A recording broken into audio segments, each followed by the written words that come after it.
Je vais au verset 14. Na Luka naenda kwa verse ya 14. Le grand jour de l'Éternel est proche. Il est proche, il arrive en toute hâte. Siku ya Bwana, siku kubwa ya Bwana iko karibu na inakuja haraka. Le jour de l'Éternel fait entendre sa voix. Siku ya Bwana itakuwa kichungu. Et les héros poussent des cris amen. Kitakuwa kichungu hata washujaa. Ce jour est un jour de fureur. Siku hii ni siku ya hasira. Un jour de détresse et d'angoisse. Siku ya fadhaa na ziki. Un jour de ravage et de destruction. Siku ya uharibifu na ukiwa. Un jour de ténèbres et d'obscurité. Siku ya giza na ya utusitusu. Un jour de nuées et de brouillard. Siku ya mawingu na giza nene. Un jour où retentiront la trompette et les cris de guerre. Siku ya tarumbeta na mlio wa vita dhidi ya miji yenye ngome. Je mettrai les hommes dans la détresse. Nitawaletea watu ziki. Et ils marcheront comme des aveugles. Nao watatembea kama vipofu. Parce qu'ils ont péché contre l'Éternel. Kwa sababu wametenda dhambi dhidi ya Bwana. Je répandrai leur sang comme de la poussière. Damu yao itamwagwa kwa mavu kama leur chair comme de l'ordure. Na matumbo yao kama taka. Ni leur argent ni leur or ne pourront les délivrer. Fedha yao wala dhabihu zao hazitaweza kuwaokoa. Au jour de la fureur de l'Éternel. Katika siku hiyo ya ghadhabu ya Bwana. C'était là. Na kadhalika. C'est pourquoi dans Malaki il dit ce jour vient, il est ardent comme une fournaise. Malaki inasema hii siku ya Bwana inawaka kama vile tanuru. Maintenant, avant ce grand jour terrible, mbele ya hii siku ya kubwa ya Dieu a promis d'envoyer un prophète. Mungu alikuwa aliahidi atatuma nabii avec l'esprit d'Élie na roho ya Elia. Verset 6 maintenant, Malaki 4 verset 6. Malaki sura ya 4 mstari wa 6. Il ramènera les cœurs des pères à leurs enfants et les cœurs des enfants à leurs pères. Ataigeuza mioyo ya wababa iwaelekee watoto wao na mioyo ya watoto iwaelekee baba zao, afin que je ne vienne de peur que je ne vienne frapper le pays d'interdit. La sivyo nitakuja na kuipiga nchi kwa laana. Le verset 6 est en deux parties. Versi ya 6 ina sehemu mbili. Il y a le cœur des pères vers les enfants. Kuna mioyo ya wababa kwa watoto. Cette partie s'est accomplie dans le ministère de Jean-Baptiste. Hii sehemu ilitimilika katika huduma au utumishi wa Yohana Mbatizaji. Pour amener les anciens, les pères qui avaient la loi à la foi des enfants qui avaient Christ. Ili kuweza kuleta wale wababa ambao walikuwa na sheria kuwarudisha kwa watoto ambao walikuwa na Kristo. Et la deuxième partie, na sehemu yake ya pili, le cœur des enfants à leur père, mioyo ya watoto iwaelekee baba zao. C'est ramener la foi de croyants, des croyants qui viendront avant ce jour grand et terrible. Kuleta mioyo ya watoto ambao watakuja mbele ya ile siku ya kuogopesha. Les ramener à la foi de leur père. Kuwarudisha kwenye mioyo ya baba zao. Et nos pères dans la foi, na wababa zetu katika imani, ce sont les apôtres du Seigneur Jésus. Ni wa mitume wa Bwana Yesu. Amen. Amen. Et peut-être si vous avez besoin de l'écriture, je vous les donne. Kama mnahitaji maandiko kuweza kuwapatia. Tusome Luka sura ya kwanza verset 17. Sura ya 17. Sura ya kwanza mstari wa 17, samahani. Luc 1 verset 17. Luka sura ya kwanza verse ya 17. Verset 16 d'abord. Verse ya 17. Il ramènera plusieurs des fils d'Israël au Seigneur leur Dieu. Naye atawageuza wengi wa wana wa Israeli warudie kwa Bwana Mungu wao. Jean-Baptiste. Huyu ni Yohana Mbatizaji. Il marchera devant Dieu avec l'esprit et la puissance d'Élie. Naye atatangulia mbele za Bwana katika roho na nguvu ya Elia. Pour ramener les cœurs des pères vers les enfants. Ili kuigeuza mioyo ya wababa kuelekea watoto C'est wao. la première partie de Malaki 4:6. Hiyo ndio jibu la Malaki sura ya 4 mstari wa 6 sehemu ya kwanza. Et les rebelles à la sagesse des justes, na wasiotii warejee katika hekima ya wenye haki, afin de préparer au Seigneur un peuple bien disposé. Ili kuliwekea tayari taifa lililoandaliwa kwa ajili ya Bwana. Voyez, naona en ce qui concerne Jean, kinyi kinamhusu Yohani, la dernière partie, les cœurs des enfants, leur père a été mis de côté. Mioyo ya watoto kuelekea wa baba zao waliweka kando. Ça devait s'accomplir 2000 ans plus tard. Ile mambo ilipaswa itimilike miaka 2000 na kuja, juste avant le retour de notre Seigneur Jésus-Christ. Ilikuwa ni kabla ya kurudi kwa Bwana wetu Yesu Kristo. Et le Seigneur Jésus-Christ a parlé de cela. Bwana wetu Yesu Kristo alizungumzia ile dans Matthieu 17. Mathayo sura ya 17. Matthieu 17. Mathayo 17 sura 17 verset 10 à 11. Versi yake kuanzia versi ya 10 mpaka 11. Les disciples lui posèrent cette question. Wanafunzi wakamuuliza, pourquoi donc les scribes disent-ils qu'Élie doit venir premièrement? Kwa nini basi walimu wana sheria kusema kwamba ni lazima Elia aje kwanza? Il répondit. Yesu akawajibu, il est vrai qu'Élie doit venir. Ni kweli Elia lazima aje kwanza, rétablir toutes choses. Naye atatengeneza mambo yote. Rétablir toute la parole qui était perdue. Kutengeneza mambo yote ambayo ilikuwa imepotea. Toute la doctrine de la Bible. Mafundisho ya Biblia. Tous les enseignements des apôtres. Mafundisho yote ya wamitume. Tout devait être rétabli. Yote ilipaswa itengenezwe. Et Dieu lui-même na Mungu mwenyewe rétablit la foi. Anarudisha imani. Qui était la foi du commencement. Iliyokuwa imani ya mwanzo. Mungu mwenyewe mais la vie de Dieu. Analeta anaweka maisha ya Mungu dans ceux qui reçoivent cette parole. Kwa wale ndani ya wale wanapokea ile neno. Dieu lui-même rétablit les dons. Na Mungu mwenyewe anarudisha zawadi au karama au commencement dans l'église, kama vile zilivyokuwa kwa mwanzo katika kanisa. Rétablit les ministères. Na Mungu mwenyewe anarudisha au anatengeneza mahuduma au commencement dans l'église, kama vile huduma zilivyokuwa kwa mwanzo katika kanisa. Le meilleur mot c'est au lieu de rétablir c'est restaurer. Neno tamko ya mzuri kuliko kurudisha ni kurudisha kurudisha kurejesha kila kitu kyote kwa nafasi yake. Vous voyez, c'est restaurer. Ni kurejesha kila kitu kwa nafasi yake. Vous voyez. Mnaona?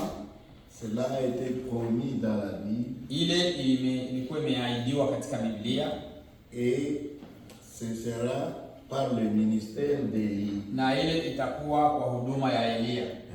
Et Pierre le jour de Pentecôte. Petro siku ya Pentecoste. Pierre le jour de Pentecôte. Petro siku ya Pentecoste. Actes des apôtres. Matendo ya mitume chapitre 3. Sura yake ya 3. Verset 19. Sura yake ya 3 mstari wa 19. Nous lisons ceci. Tunasoma yafuatayo. Repentez-vous donc et convertissez-vous. Tubuni basi mkageukie Mungu. Pour que vos péchés soient effacés. Zambi zenu zifutwe. Afin que des temps de rafraîchissement viennent de la part du Seigneur. Ili zipate kuja nyakati za kuburudisha kwa uwepo kwake Bwana. Kwa kuwepo kwake Bwana. C'est la même chose que j'ai dit, le temps de restauration. Wakati wa kurejesha mambo yote tarejeshwa. Et qu'il envoie celui qui vous a été destiné, Jésus-Christ. Naye apate kumtuma Kristo ambaye mumeteuliwa kwa ajili yenu. Ameteuliwa kwa ajili yenu zamani. Que le ciel doit recevoir jusqu'au temps du rétablissement de toutes choses dont Dieu a parlé enseignement par la bouche de ses saints prophètes d'autrefois. Ili mupasa mbingu zimpokee mpaka wakati wa kufanywa upya kila kitu kama Mungu alivyoahidi zamani kupitia kwa vinywa vya manabii wake watakatifu. Vous voyez comment Pierre précise.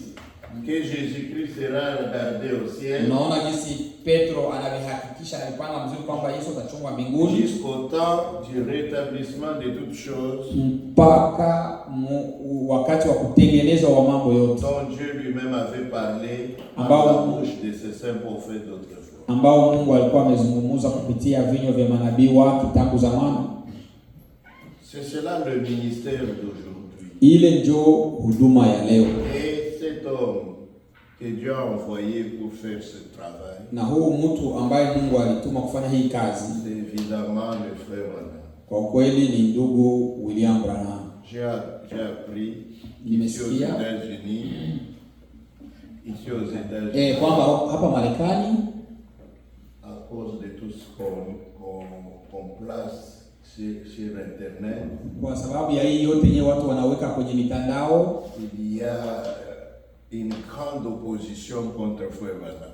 Kuko mapingano makubwa kuhusu huduma ya ndugu Branham. Ils disent que non, ce n'est pas lui. Wanasema kwamba sio yeye. Nous leur laissons cela. Sisi tunawaachia hayo mambo. Ce que nous croyons, sisi kenye tunaamini c'est la promesse de la Bible. Ni ahadi ya Biblia. Si ce n'est pas lui, kama sio yeye, que nous montre c'est qui. Sasa wao watuoneshe huyu ni nani? C'est quel est cet homme de Dieu? Sasa huyu mtu wa Mungu ni nani? Un ministère qui couvre le monde entier. Ambaye iko na huduma ambaye inatawala dunia mzima. Et qui est resté d'aplomb sur chaque doctrine comme les apôtres l'ont donné. Na ambaye alibakia kabisa kumstari wa mafundisho ya kweli kama vile mitume waliacha. Nous les connaissons tous. Nous les connaissons. Oral Robert, Tommy Osborne, Billy Graham. Tunawajua wale wote. Grands évangélistes connus. Tom Osborne, Oral Robert na wale wengine wote ni wainjilisti wenye kujulikana sana. Tous ces gens-là. Wale watu wote. Qu'est-ce qu'ils ont enseigné? Walifundisha nini? Ce n'est même pas connu. Yenyewe walifundisha nini? Les uns ont seulement la guérison divine, les autres ont ceci. Wengine walifundisha uponyaji wa kiungu na makadi na huduma za enseignement des apôtres. Hakuna hata mmoja ambaye alihudiria kwenye mafundisho yote ya mitume. Voilà. Maintenant, ce qui nous concerne nous. Sasa kile kinatuhusu sisi. Nous qui avons cru à ce ministère. Sisi ambao tuliamini hii huduma.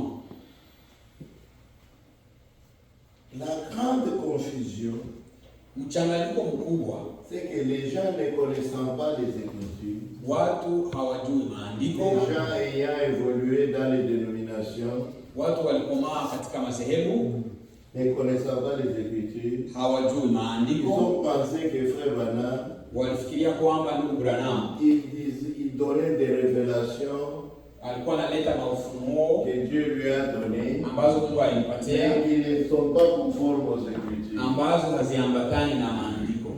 C'est ce que beaucoup de gens pensent. Frère Branham a dit.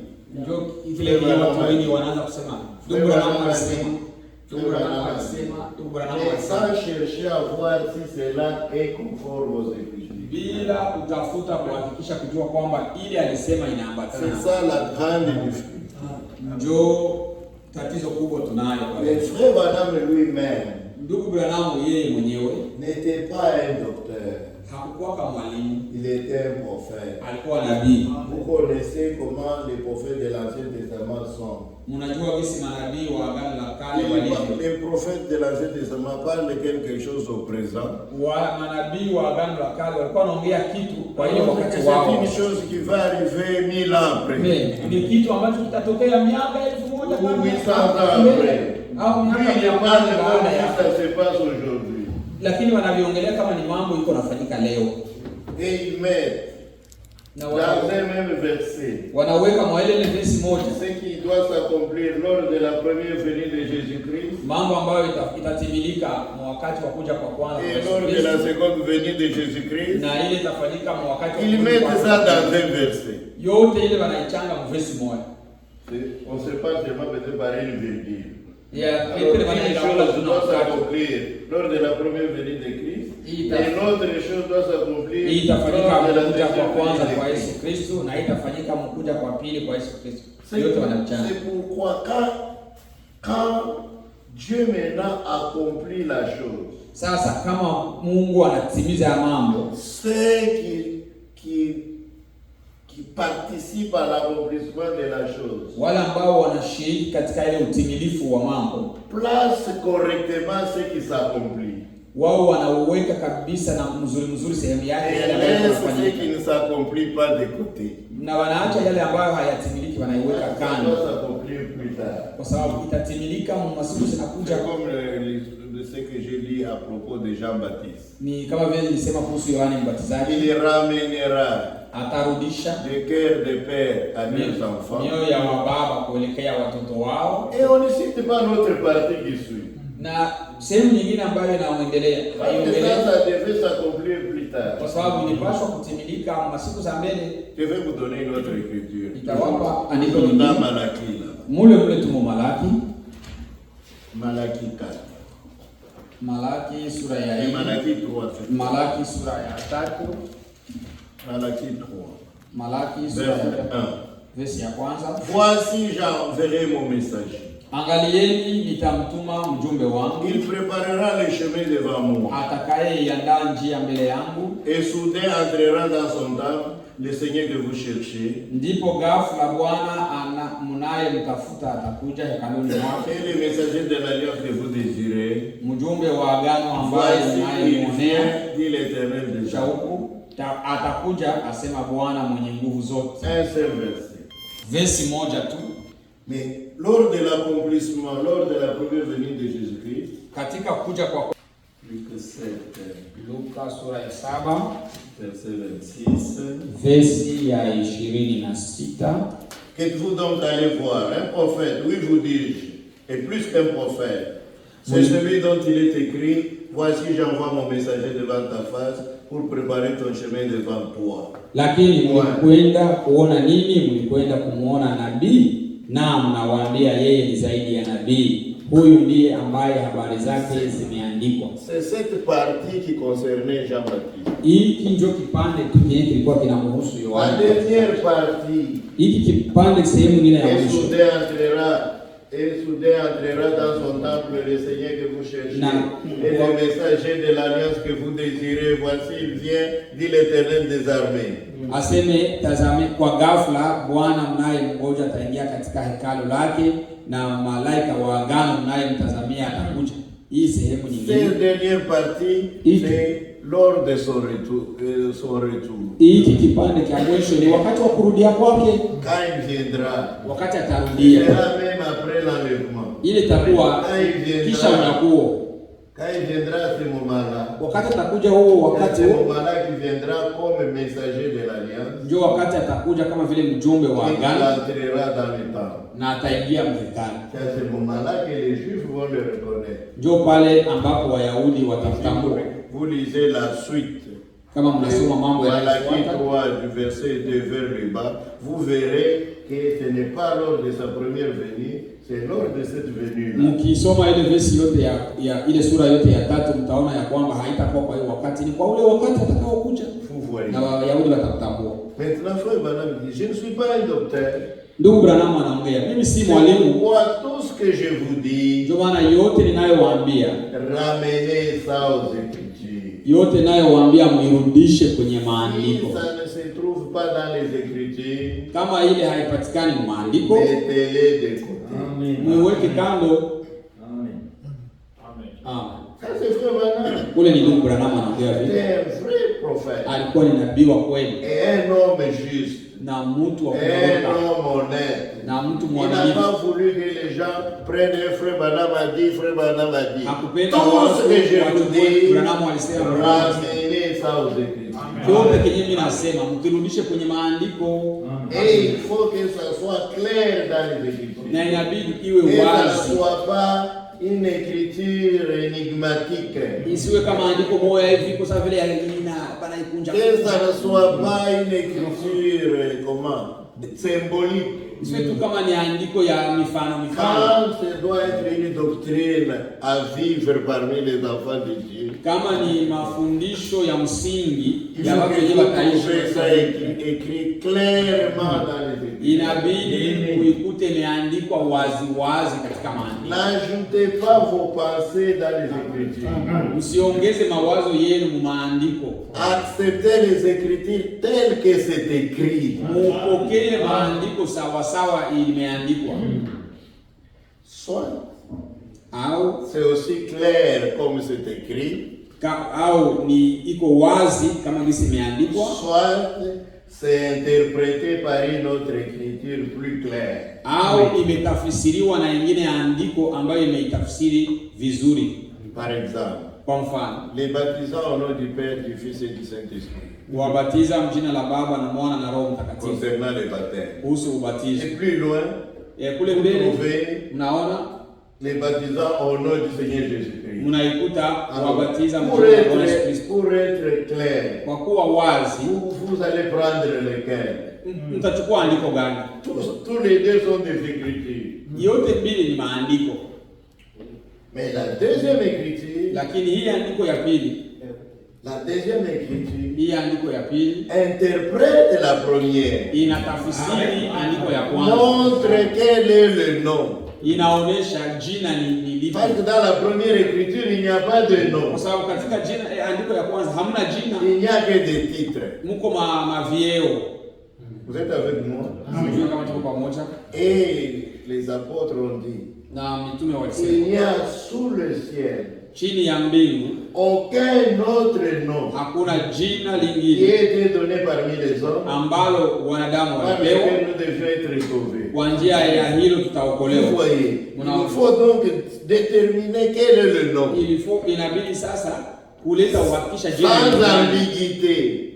bila mambo ya kutafuta kukunja kunja ya Et alors kutafuta. le nom qui Jina a été révélé ambalo qui lilifunuliwa, est à la fois le nom du Père, Ambar. du Fils et du Saint-Esprit. ambalo hilo jina ndio jina la Baba, C'est le jina Seigneur la Mwana na Roho Jésus-Christ. Mtakatifu. C'est ça les Yesu noms. Kristo ndio Ces jina deux écritures, au nom du Père et du Fils et du Saint-Esprit, ya batiza mroho ya jina la Baba na Mwana na Roho et Mtakatifu, au nom du Seigneur Jésus-Christ. na mjina la Bwana Yesu Voyez, Kristo. maintenant vous avez la lumière, Sasa mna mwangaza, c'est, on dirait la même écriture, tungesema ni andiko moja mais à laquelle on a donné une précision. ambako walileta uhakikisho Et à mzuri, ce moment-là, mwangaza. les croyants Kwa hiyo waamini auront une foi saine. watakuwa na imani nzuri Mais si au ce n'est kamili. pas dans les Écritures, Kama hayamo ndani ya maandiko, même si c'est Frère Branham qui l'a dit, hata kama ni ndugu Branham alivisema, mettez cela de côté. uviweke kando.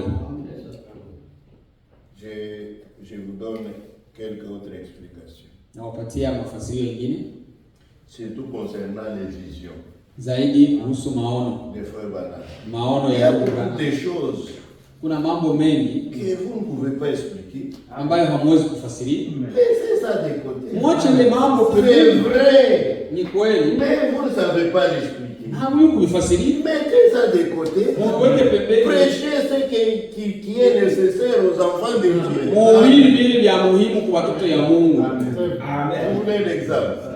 Kwa Je vais mfano, vous donner un exemple. nitawapatia mfano Dans les visions katika maono. que Dieu lui a montré. Mungu Il a alimuonesha, montré son cheval au ciel. Il a alimuonesha montré sa farasi chaise. yake mbinguni, La chaise qu'il était assis sur la terre là au ciel. Ce sont des visions. ile mambo ingine anaona. N'allez pas commencer à expliquer. Chacun aura sa chaise aussi. Kila mtu atakuwa na kiti kyake Au ciel. ukule kumbingu, kila mtu atakuwa na yake kiti. Ça, c'est trop des visions. Ile ilikuwa ni maono, Laissez ça de côté. muviache pembeni. Pour les croyants, la saine doctrine, Kwa waamini, mafundisho ya c'est msingi ce qu'ils doivent mettre en pratique. ni vile vyenyewe wanapaswa C'est ce kuishi, qu'il faut leur prêcher. ndio vyenyewe tunapaswa Pas des kutuwahubiri. choses compliquées. D'ailleurs, c'est compliqué pour toi-même qui prêches. Kwanza ni mambo inakuchanganya wewe mwenyewe mhubiri. Maintenant, qu'en est-il des croyants? Sasa waamini wao itakuwaje? Amen. Amen. Dans les choses que Frère Branham a prêchées, Mambo il ndugu y a yangu beaucoup alihubiri, de choses difficiles. mko mambo mengi magumu Qui concernant Paul. Petro alisema kuhusu Dans Paulo les écrits de Paul, katika maandishi ya il Paulo, y a beaucoup de choses difficiles. muko mambo mengi ya nguvu. Paul, l'apôtre par excellence. Ule nabii kwa hali yake ya ujumbe. Pierre. Petro Mais il dit ça des écrits de Paul. anaongea ile mambo na Il y a ujuzi beaucoup wote, de choses difficiles. kwamba mambo ya Paulo kuna mambo ya Dans les brochures, ndio maana il y a na beaucoup ujumbe de choses difficiles. muko mambo magumu. Et les frères qui ont apporté des fausses doctrines Wandugu ambao waleta ont mafundisho ya commencé uongo à interpréter ces choses difficiles. bakaanza kutafsiria yale mambo Maintenant, magumu. leur interprétation Sasa ile matafsirio yao contredit les autres écritures. inapingana na maandiko mengine.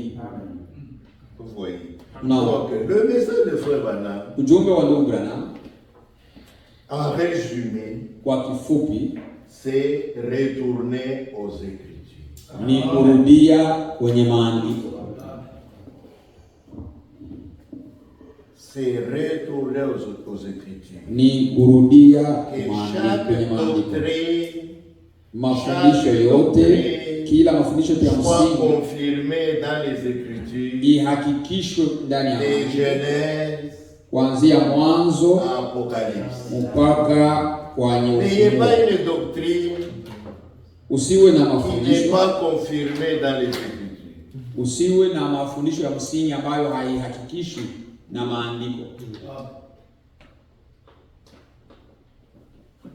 Beaucoup d'écritures sont accomplies dans le Nouveau Testament. Maandiko mengi yalitimilika katika Agano Jipya. Beaucoup d'écritures. Maandiko mengi C'était des ombres de des réalités qui vont s'accomplir dans le Nouveau Testament. ilikuwa ni vivuli vya mambo yatakayotimilika katika Agano Jipya. Par exemple, Kwa mfano, les sangs des bêtes dans l'Ancien Testament. damu ya wanyama katika Agano la Kale. On ne doit plus offrir des bêtes. Hatuwezi tena kutoa wanyama leo kama sadaka. Tout ce qu'il faisait, Yale yote ambayo walikuwa ça wanafanya parlait du sang de Jésus-Christ. ilikuwa inaongelea damu ya Yesu Kristo. Maintenant, c'est le sang de Jésus-Christ. Sasa On ne damu ya peut Yesu plus Kristo, revenir au sang des bêtes. hatuwezi tena kurudia kwenye madamu ya Vous ne wanyama. pouvez pas lire les Écritures, vous prendrez l'agneau sans défaut, vous ferez ceci, cela. Utachukua mwana Vous dites, kondoo c'est asiye na l'équité. kosa, asema Vous unasoma allez maintenant appliquer ça dans votre assemblée. mnaenda Non, kuleta makutano yako hapa. cela a été accompli Ile litimizwa dans le sang de Jésus-Christ. katika damu ya Yesu Kristo. Par exemple, Kwa mfano, l'observation du sabbat même. ile kuchunguza siku ya Sabato, L'observation du sabbat même. ile siku ya Sabato C'est déjà accompli. ishatimilika. Aujourd'hui, le sabbat, le vrai sabbat, Leo Sabato ya c'est kweli le baptême du Saint-Esprit. ni ubatizo wa Roho Et Mtakatifu, Paul a donné cette interprétation dans les Écritures. na Paulo alileta ile tafsiri katika maandiko. Je peux vous lire cela. Ninaweza kuwasomea ile. Parce que j'ai parlé du sabbat là-bas, ça fait partie des 10 commandements. Niliongelea Sabato kwa C'est sababu l'un des ni commandements. moja ya amri kumi, C'est l'un des 10 ni commandements. moja ya zile amri kumi. Tu honoreras le jour du Seigneur, tout ça. C'est l'un et tu l'observeras. C'est l'un des 10 Utaheshimu commandements. siku ya Bwana na Et utaitakasa. aujourd'hui, Na dans leo, le Nouveau Testament, katika Agano nous ne Jipya sommes pas obligés d'observer un jour de la hatushurutishwi semaine. kuchunguza siku fulani ya wiki ndio Il n'y a siku. aucune obligation dans le Nouveau Testament. Hatuna na shurti Ni yoyote katika Agano d'observer Jipya, le samedi, au siku ya ni posho d'observer le dimanche. au siku ya Jumapili. Non. Hapana. Prenons Hébreu. Tusome Waebrania, Hébreu. Waebrania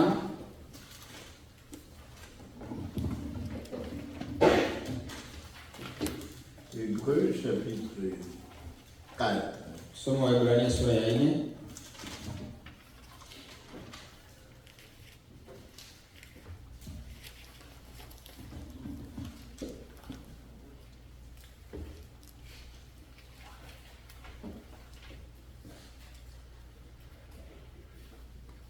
Craignons donc, Verset verset 1. Tuanze mstari wa kwanza. Craignons donc, tandis que la promesse d'entrer dans son repos subsiste encore, qu'aucun de vous ne paraisse être venu trop tard. Kwa hiyo kwa kuwa bado ahadi ya kuingia rahani iko wazi, tujihadhari ili hata mmoja wenu asije akaikosa. Son repos. Repos ici c'est le sabbat. Pumziko hapa ni Sabato. Il y a une promesse d'entrer dans le sabbat. Kuko ahadi ya kuingia katika Sabato.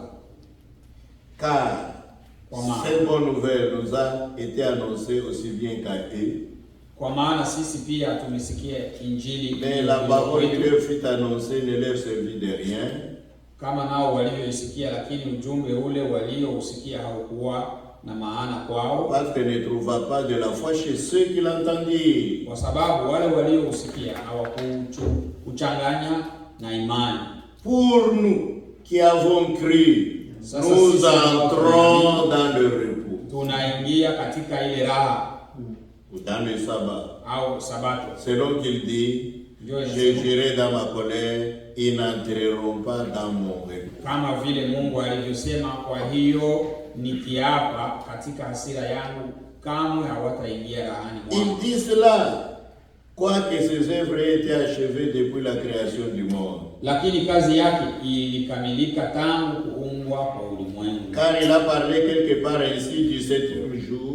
Kwa maana mahali fulani amezungumza kuhusu siku ya saba. Et Dieu se reposa de toutes ses œuvres le septième jour. Katika siku ya saba Mungu alipumzika kutoka kazi zake zote.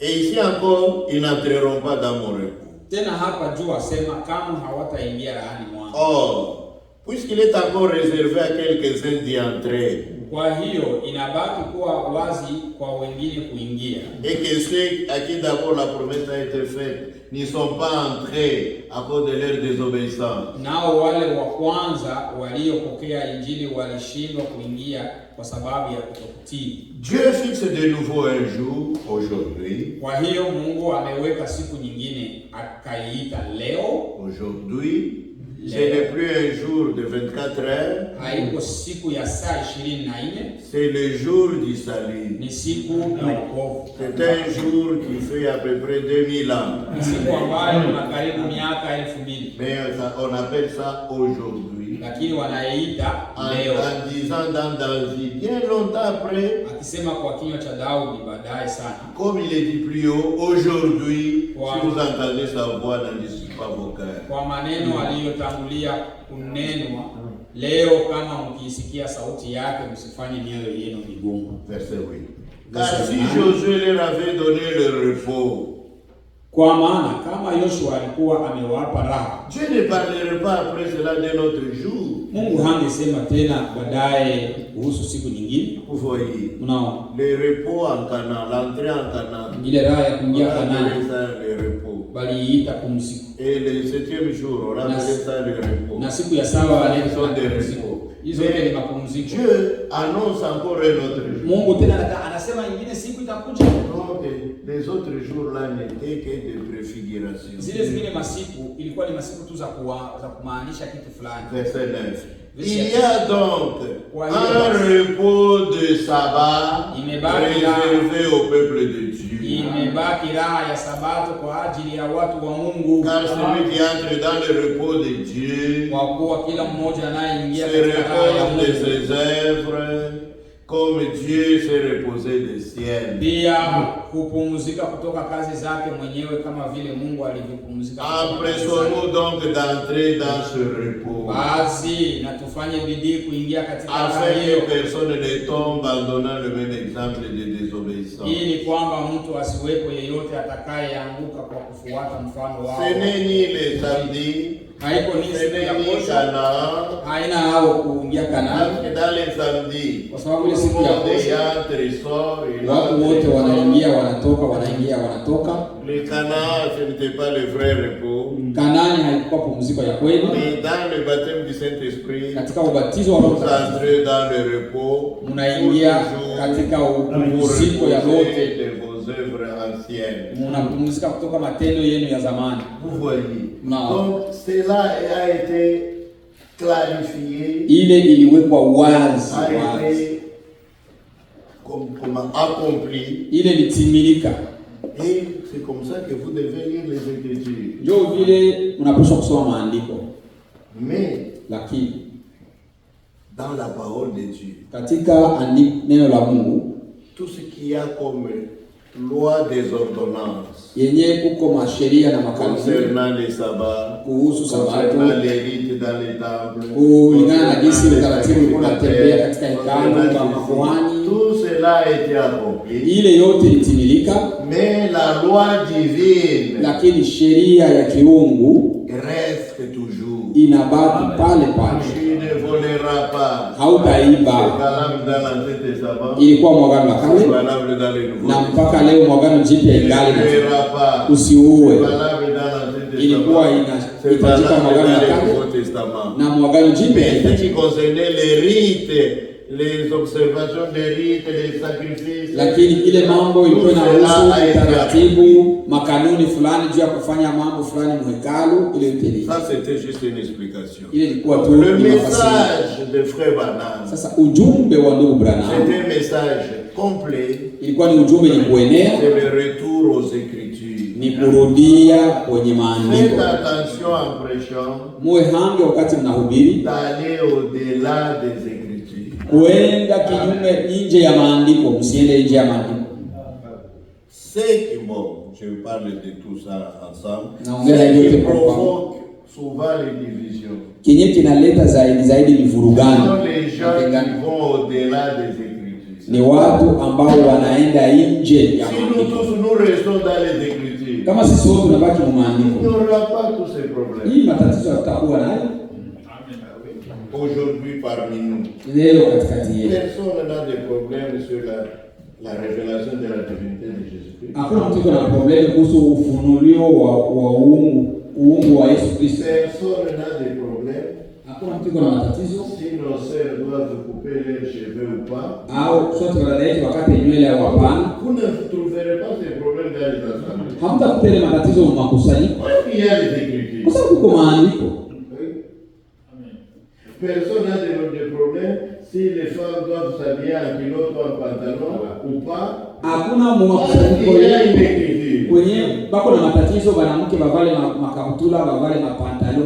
Vous ne verrez pas ces problèmes dans nos églises. Hautakuta ile matatizo makanisa yetu, Ce genre de doctrine. ile maaina fulani ya Mais vous mafundisho. trouvez les problèmes Na mnakuta matatizo là où il n'y a pas d'écriture. kwenye hakuna andiko. Et les gens ont leurs propres idées. Na watu wako na mawazo yao fulani hivi.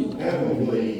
Et les frères ici, là, sa autorité. Ndugu hapa iko na wazo yake na mimi hapa niko na yangu wazo. En ce qui concerne chacun ses idées, Tukienda kuangalia kila mtu na mawazo gardez yake, ça pour vous. chunga ile kwako wewe mwenyewe na mawazo Même yako. votre assemblée n'a pas besoin de vous. Hata makusanyiko yenu haina haja ya mawazo Votre yako. assemblée a besoin seulement de la parole de Dieu. Makusanyiko inahitaji tu neno la Mungu. La parole de Dieu. Neno la Mungu. Attendez, je vais vous trouver une écriture ici dans Deutéronome. Wewe ni wapatie andiko hapa Kumbukumbu la Torati. 18. Kumbukumbu la Torati sura yake ya 18. Kumbukumbu la Torati sura 18. Oui. Deutéronome 18, Kumbukumbu la Torati sura 18. verset 15. Versi ya 15. Non, verset 18 même.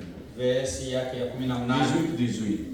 Sura Je leur susciterai du milieu de leurs frères un prophète comme toi. Nitawainulia nabii kama wewe kutoka miongoni mwa ndugu zao. Je mettrai mes paroles dans sa bouche. Nitaweka maneno yangu kinywani mwake.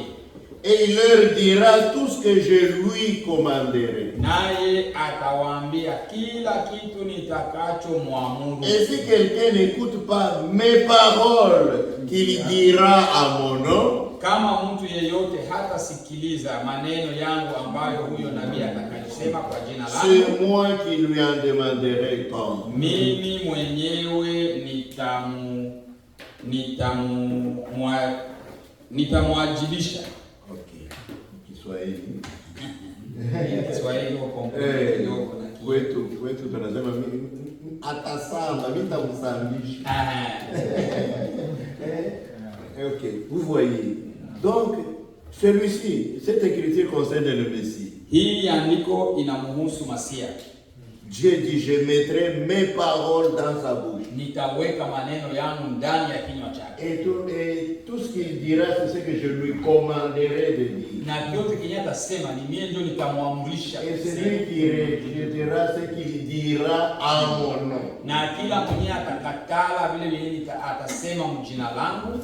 Et ceci est valable pour tous les prédicateurs. Hii ni kwa kila mhubiri. Et pour tous les prophètes. Na kwa kila pour tous les apôtres. Kwa kila wa mitume. Prophètes, apôtres, prédicateurs, pasteurs, diacres, tous. Wote. Nous sommes que des transmetteurs ni watu wenye tunarudisha des paroles de Dieu. Sisi wote ni wenye kurudisha. Nous ne faisons que transmettre ce que Dieu a dit. Tunapeleka tu maneno yenye Mungu alisema. Frère, au secours. Ok, ça va. Donc nous ne faisons que transmettre. Sisi ni wenye kurudisha, kusema tu yenye le tunasema. message de Frère Branham c'est ça. Na njo hii ndio sur chaque point. Kila nukta. Voyez qu'est-ce que l'écriture dit. Tuone andiko inasema nini hapa.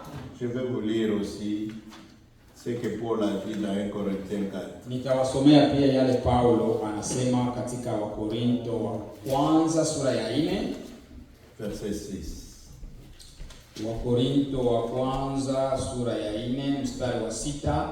C'est à cause de vous, frères, que j'ai fait de ces choses une application à ma personne et à celle d'Apollos. Basi ndugu zangu, mambo haya nimeyafanya kwangu binafsi na Apollo kwa faida yenu, afin que vous appreniez en nos personnes à ne pas aller au-delà de ce qui est écrit. ili muweze kujifunza kutoka kwetu maana ya ule usemi usemao, musivuke zaidi ya yale yaliyoandikwa.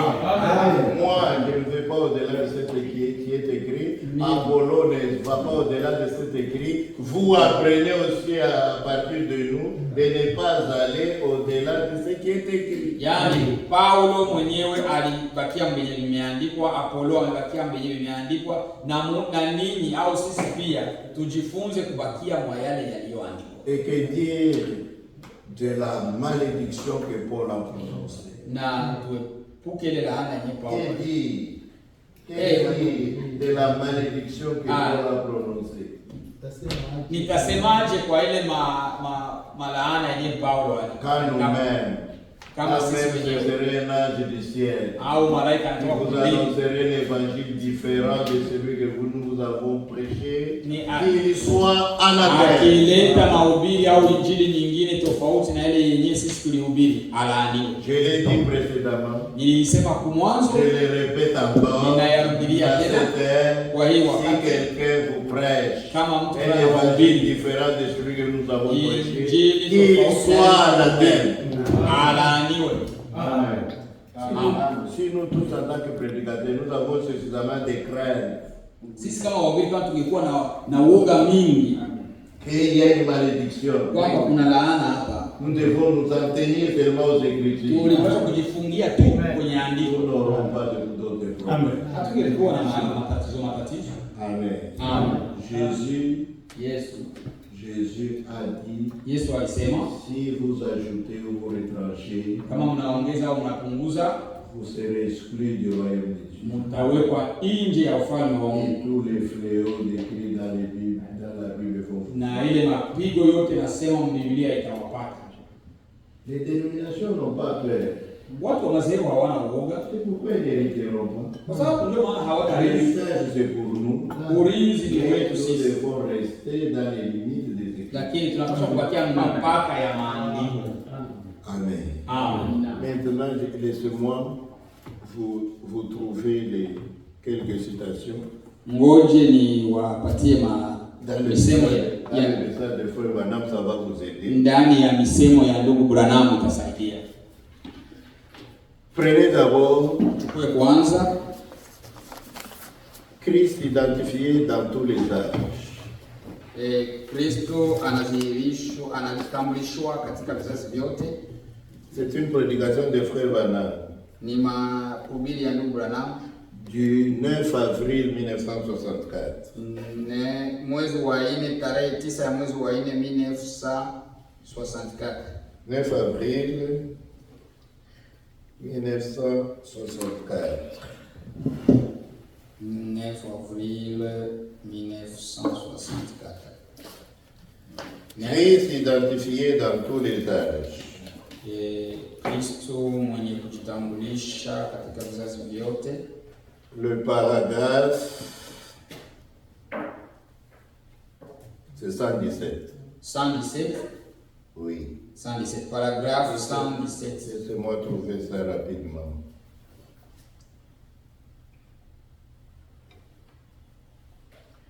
J'ai bien noté, 117. Oui.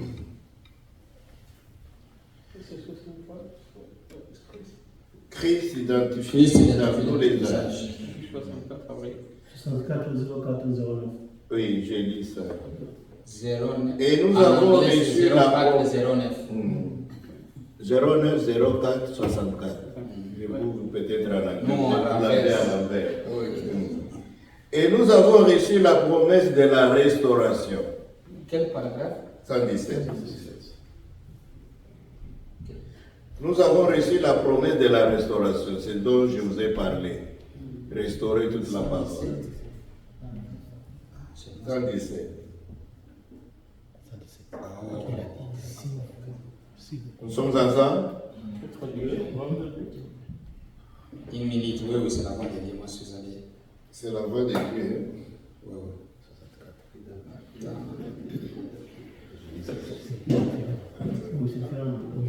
C'est une seule traduction. C'est la voix de Dieu. Hein?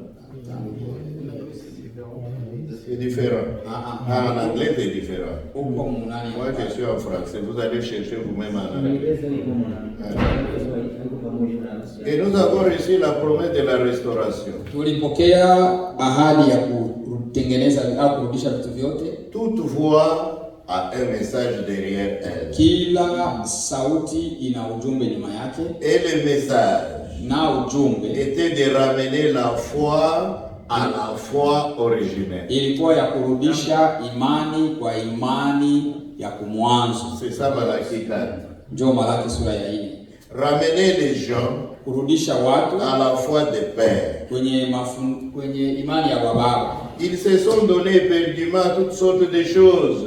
Walijipatia vitu moja vya kuwapoteza vitu vingi. Mais il fallait ramener une fois de plus, cette fois-là. Ilikuwa inabidi tena kurudisha ile imani. Le message de l'heure. Ujumbe wa saa. Et retourner à la parole. Ni kurudia kwenye neno. C'est ça le message. Ndio ujumbe ile. Qu'est-ce que le message? Ujumbe ni nini? C'est retourner à la parole. Ni kurudia kwenye neno. Ok. Je prends une autre. Nachukua nyingine. Je vous donne combien? Ni wapi ngapi? Je vais vous donner 3, ça suffit. Tawapa 3 inatosha. Aujourd'hui, cette écriture est accomplie. Leo hii andiko imetimilika. Du 19 février 1965.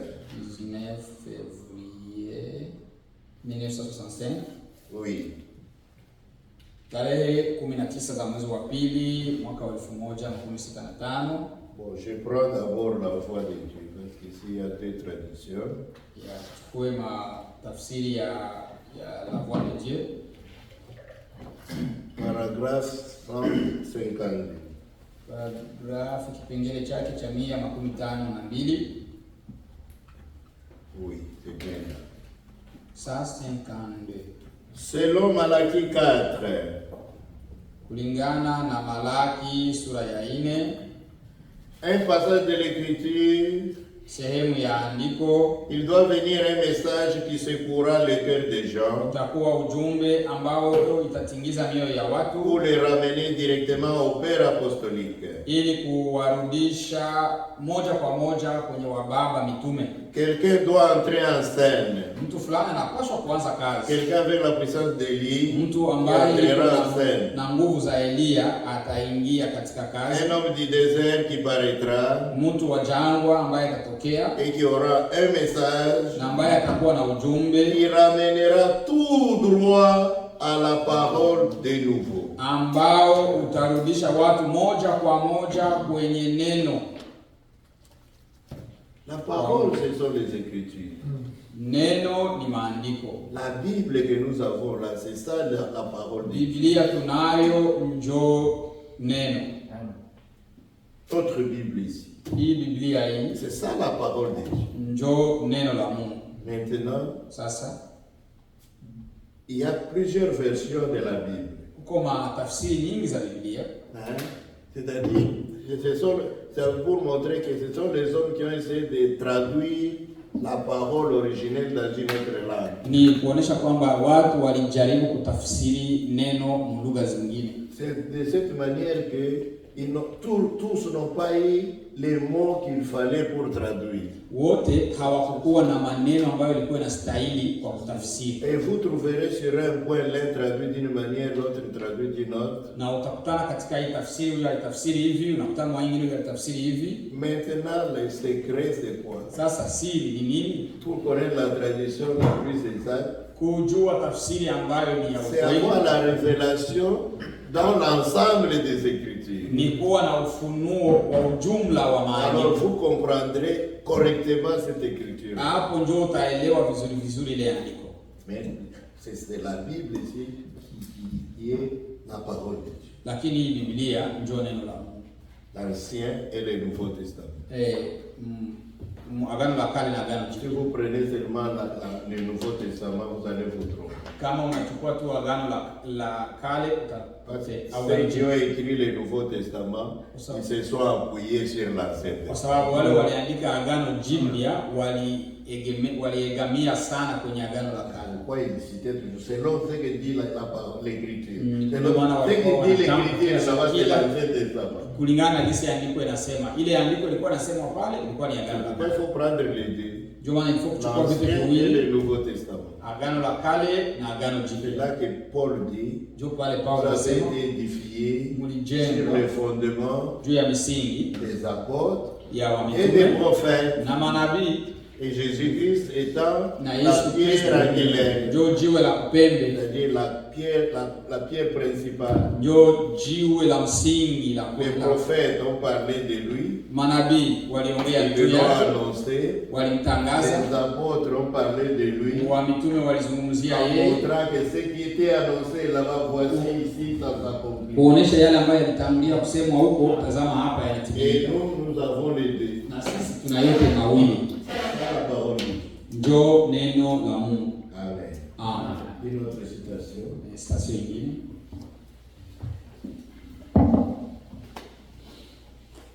L'union invisible. Muungano wa siri. L'union invisible. 25 novembre 65. Ya tarehe 25 mwezi wa 11 mwaka wa 1965.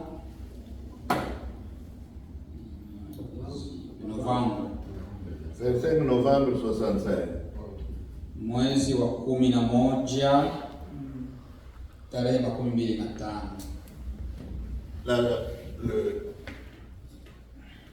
cotation quoi là, c'est paragraphe 54 dans ce que j'ai ici. Paragraphe 54. Je ne sais pas si c'est ça.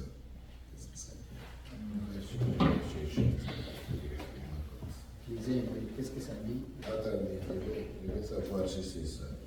Peut-être que j'ai pris ça dans une autre version. 54, hein? Ça doit être 54.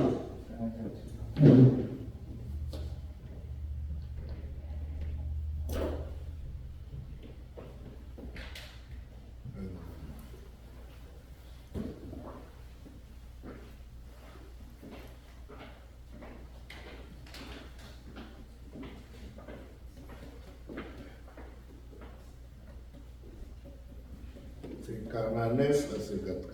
Okay. Oui, 49. Je lis. Il allait de même de l'Église.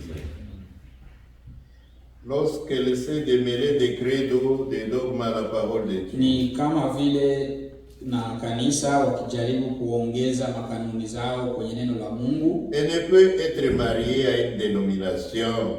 Hawezi kuolewa na dhehebu. Et être l'épouse de Christ en même temps. Na kuwa bibi harusi wa Kristo kwa wakati mmoja. Elle doit être morte pour l'un et pour l'autre. Anapaswa au amekufa kwa mmoja au kwa mwingine. Je continue.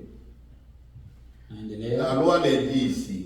Sheria inaisema hapa. Il y a beaucoup d'ordonnances dans la parole de Dieu. Kuna masharti au makanuni nyingi katika neno la Mungu.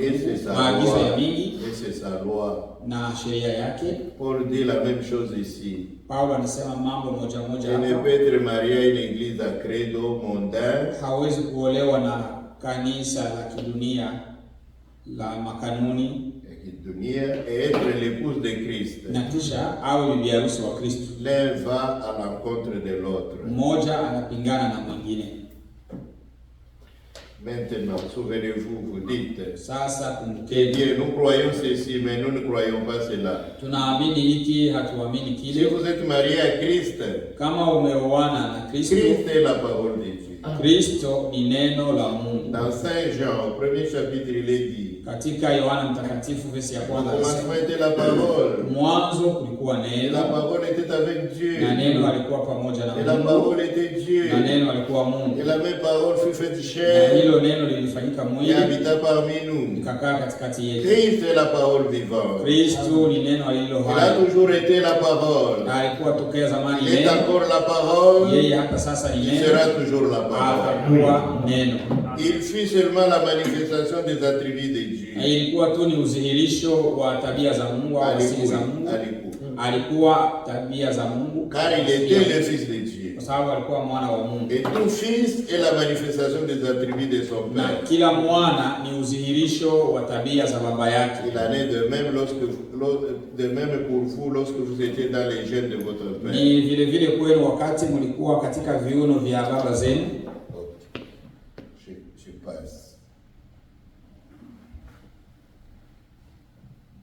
C'est bien ça que j'ai lu. Bon, chez nous aussi c'est un peu différent. Un peu différent. Attends, je vais prendre peut-être l'autre notion parce que ce que j'ai pris c'est Shekinah. Ça doit être. Je vais prendre la voix de Dieu. Ce que nous avons ça dit bon, mais si vous remarquez quand les gens commencent à essayer de s'aligner sur oui, c'est ça. Oui, c'est ça que je voulais. Il faut chercher la voix de Dieu. Shekinah, les versions des paragraphes sont les paragraphes. Oui.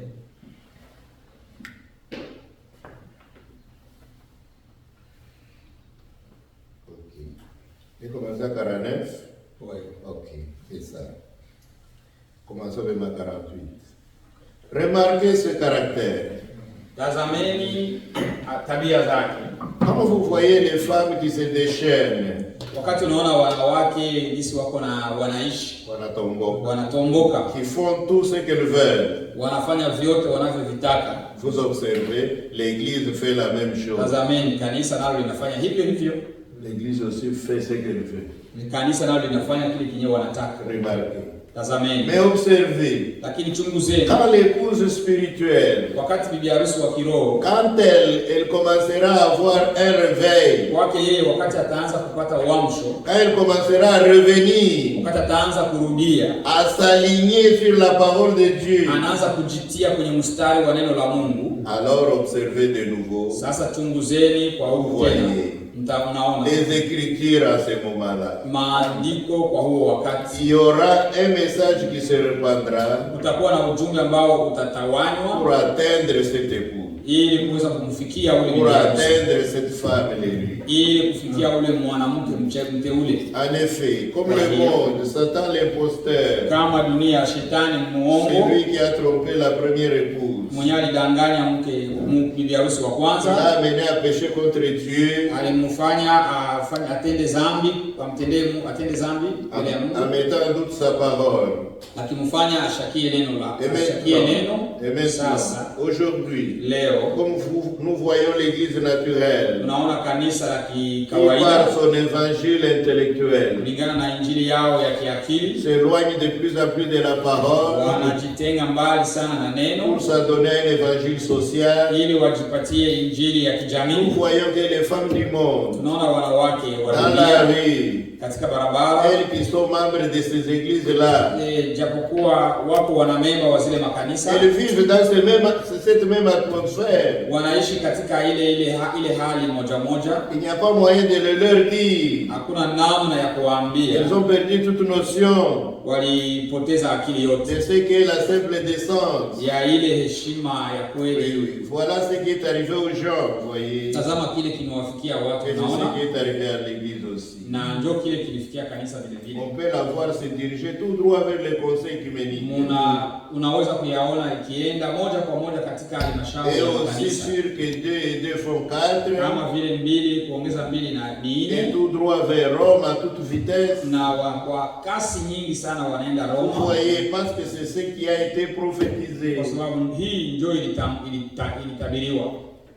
Je m'arrête un peu. Nasimamia kidogo. Les comportements des dénominations aujourd'hui, Tabia za madhehebu leo c'est prophétique. ipo ya kiunabii. C'est les filles et leurs mères. Ni wabinti na mama yao. Elles ne peuvent pas faire autrement. Hawezi kufanya tofauti. Elles doivent faire ce qu'elles font là. Wanapaswa kufanya vile ambavyo wanafanya hapo. Ok. Ndio. Mais alors, 50. Sasa, Observez de nouveau l'église spirituelle. tazameni, chunguzeni kanisa la kiroho. Ce qu'il en a été de ces groupes, de ces gens appelés à sortir, les élus. Ya jinsi mambo ambayo yatokea kwa wale watu ambao waliitwa kutoka wateule Dans chaque réveil. katika kila uamsho, Avec Martin Luther à la kama réforme. vile Martin Luther wakati wa kutengeneza Il est arrivé la même chose du temps de John Wesley. mambo moja moja, ilifika hata na kwa John Il est Wesley. arrivé la même chose au début quand le pentecôtisme a commencé. Ilifika mambo moja moja wakati Pentecost ilianza. Il ramène ces femmes à s'aligner directement sur la parole. Wanaleta wale wanawake wajipange kwenye neno, Après quoi, elles commencent à dériver. kisha pale wanaanza wanaacha njia.